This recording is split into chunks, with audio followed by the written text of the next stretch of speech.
नवी मुंबईतील खारघर परिसरातून एक धक्कादायक घटना समोर आली आहे। खारघरमधील एका 28 वर्षीय महिला डॉक्टरवर गुंगीचे औषध देऊन लैंगिक अत्याचार करण्यात आला आहे।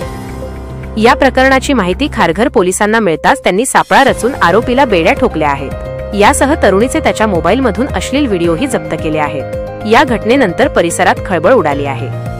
पीडित तरुणी डॉक्टर असून ती नवी मुंबईतील खारघर येथील रहिवासी असल्याची माहिती आहे, तर आनंद गते असे आरोपीचे नाव आहे। तो पुण्यातील भीमाशंकर येथील रहिवासी असल्याची माहिती आहे।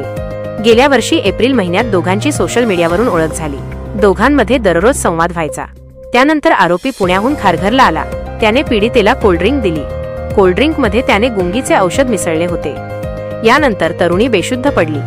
आरोपीने पीडितेला साताऱ्यातील लॉजमध्ये नेले, तसेच तिच्यावर जबरदस्ती केली आणि लैंगिक अत्याचार केला। यावेळी आरोपीने मोबाईलवरून बलात्कार करताना व्हिडिओ शूट केला होता। त्यानंतर तरुणीला या व्हिडिओवरून धमकी देण्यास सुरुवात केली। आरोपी वारंवार तरुणीवर लैंगिक अत्याचार करत होता, पण सततच्या धमक्यांना तरुणी कंटाळली। तिने शरीर संबंध ठेवण्यास नकार दिला।